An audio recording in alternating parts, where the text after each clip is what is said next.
The weekly message of the United Church of Christ of Hummelstown, Pennsylvania, a podcast version of our worship service. To learn more and listen to the rest of the worship, check us out online at hummelstownucc.org.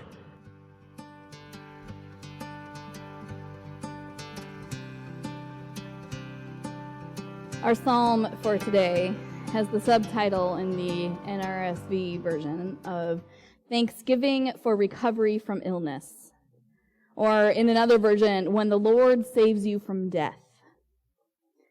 It's a word of faith in challenging times. At least that's how I see it in part. I hear these words of blessing spoken from a time after a return from suffering. They are needed words. They're meant to engage us as hearers and speakers of divine justice within our reach, that God will protect and save and show us goodness. But what do we do when the illness isn't something we can return from?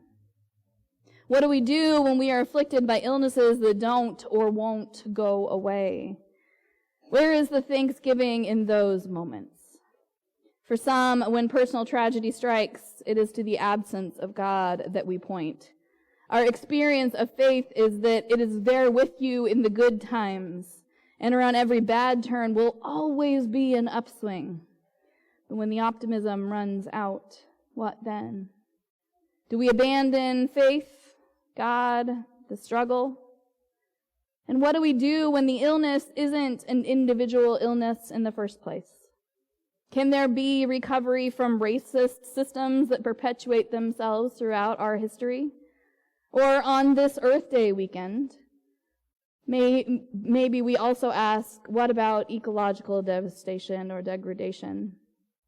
The earth needs humankind to respond with efforts to change a human consciousness, our conduct, if we are going to have an impact on our global future. But that work sometimes doesn't feel possible any longer. People's conduct must be changed from a place of irresponsible or harmful adaptation of resources to our wants, our human wants, to a responsible, harmonious adaptation of human, individual, and community living into the rhythms of the earth. Today, our planet faces the accelerating loss of plant and animal species at an alarming rate, while rapidly shifting weather patterns and progressive climate change is disrupting human and natural habitats alike. There's a continuing loss of biodiversity that jeopardizes food production. The destruction of natural environments increases the likelihood of human exposure to viruses and pathogens for which we have no cure.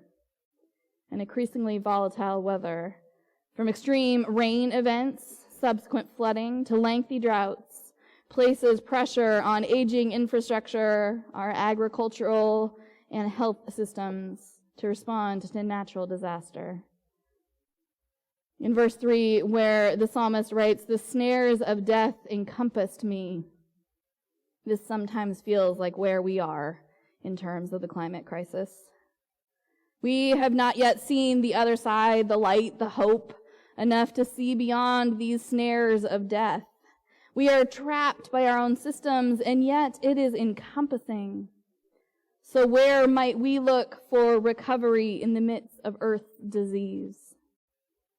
Or if we look into the human diseases that transcend fixing, as the current struggle in the Lower Dauphin School District shows us. Racism, hatred, and bullying are not part of a previous disease of humanity, but our current reality. As parent Delalia Mensai Jamison told Penn Live last month, it shouldn't be tolerated. Hatred in our schools. And she's right. There is no way at this stage of national reckoning with racial tensions that any student in our country should be daily harassed into submission to leaving school. Not anywhere, not here. I can understand the many parents who've come forward to point a light on the need to deal with hate speech, feeling crushed by their children's school environment. And even more so, why there must be a hefty response from the school district. I had a friend once who reminded me that racism is anesthetizing. The goal of hatred is to numb us against each other, not to unite around ourselves, the unity of community. We are taught to look for our own salvation, not the safety of others. So in this environment, what does recovery look like? When the illness is not simple, recovery is lengthy and complex and never-ending. There is a difference between management of illness and recovery, right? So in our world, and many times even in our own personal health journeys, we dream of recovery, but will more than likely have to be content with management. Not because we aren't good enough to get God's miraculous recovery, or that God doesn't love us enough to fix us, but because life isn't what we will ever expect or predict. When those disciples were walking the road, they were seeking to process grief. And in that space, God enters without pomp and circumstance, without grandiose, blinding light. Just a stranger who walks on the road and is ready to listen. The disciples are too overwhelmed to think beyond their pain and present grief, and they miss the miracle with them. Just as we miss the miracle of the presence of others in our lives every week, maybe even every day. How does one witness to salvation when there is no end in sight? And what is recovery without reconciliation? The psalmist points us to the suffering endured at the hands of others. It is personal, the suffering here. And yet it is still a space of community in which the lament is offered up. The experience of salvation and liberation can become more pronounced when we are aware of the injustices suffered. And God intends that calls for justice be public. Not just to put pressure on the offending party, but so that we can all be present to this divine investment in our lives. Injustice is God's love acted out. As I know you've heard before, as I likely have quoted before, as Dr. Cornell West has said, justice is what love looks like in public. So the psalmist's catalog of suffering is to be seen by others, to be known by others, so that they can move into solution or resolution in the presence of all people. Like services for victims of domestic violence, or litanies for structural change, even the reading of names undergoing health challenges and grieving each week that we do here in the prayers of the people. The public proclamation of suffering makes public our need for God's love by proclaiming our deepest desire for and our trust in God's liberation. And liberation is what we are seeking, begging for this active quest for justice and truth and peace, for expressions of love that will witness to God's liberating work, if we're listening to our earth closely enough, to our partners on this earth. So that even when it seems hopeless, God offers presence and patience on that road to the psalmist. Not because there will be a miracle and the once ill will be revived, nor will the illness of our planet and our structural isms drift away. That may become the hardest time in this quest for recovery. The work when it seems impossible.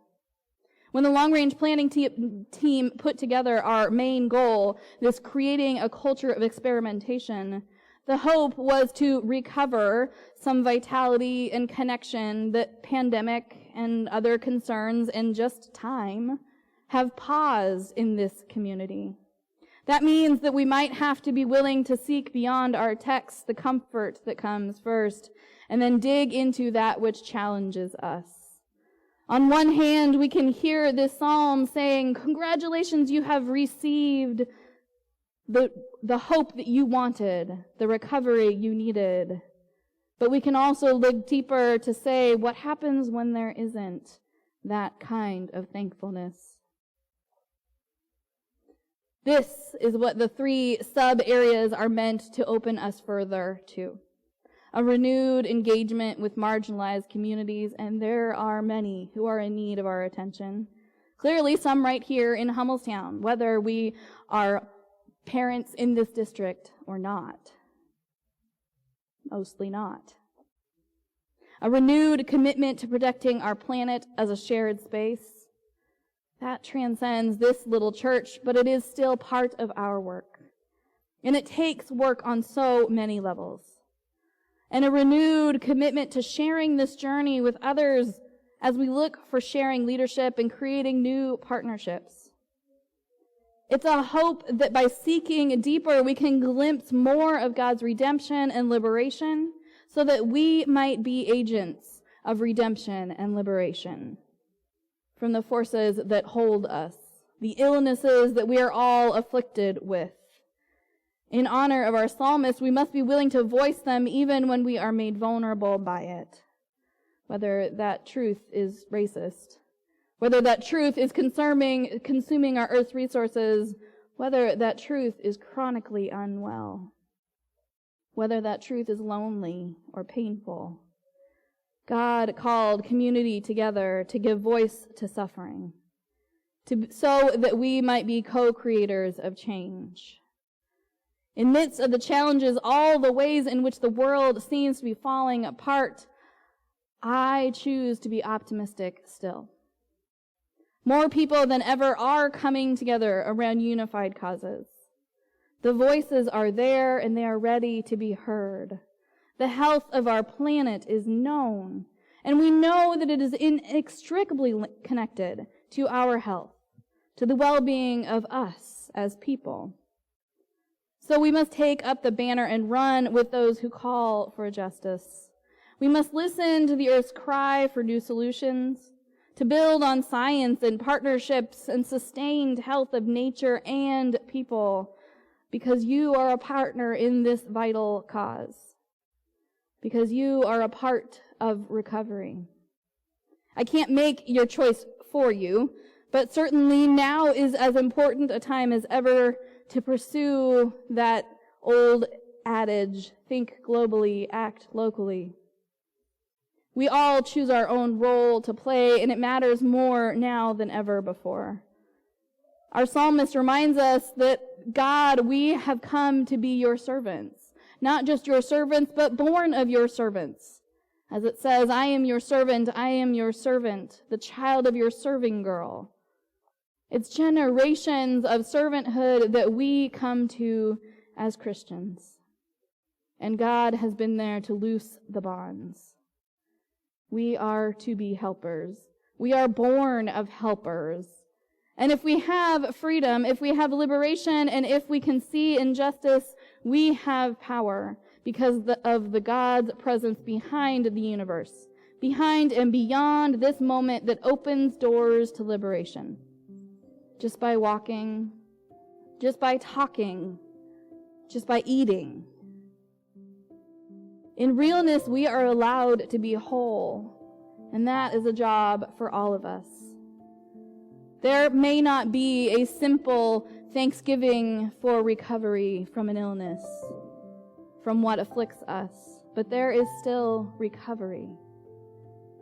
In addiction communities, I have heard it said that recovery isn't a once-and-done checkoff. It's a system. It's meant to support a constant life flow, an awareness of self and others in a way that the addiction obscured. Our dependence on the consumption of Earth's resources, not relationships with our planet, is an addiction we as a species have been struggling with for millennia. Hatred is an addiction of power that we must see past to develop relationships with the holy invitation of liberation. Because we are called to love God. Because we are called into community, not in spite of who we are and where we are, but because of it. All that we know and all that we have here in this place. And if change is to come, we must grasp for a part of the process of recovery, to find our reconciliation there, not in some future end point where we will know it, but on the way. The way from and to Emmaus.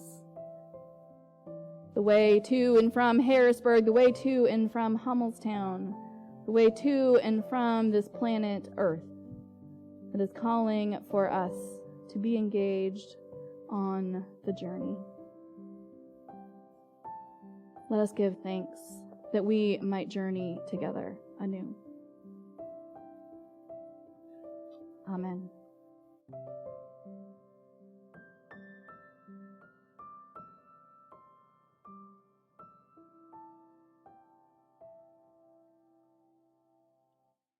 This has been the weekly worship from the United Church of Christ of Hummelstown. No matter who you are, or where you are, on life's journey, you are welcome here.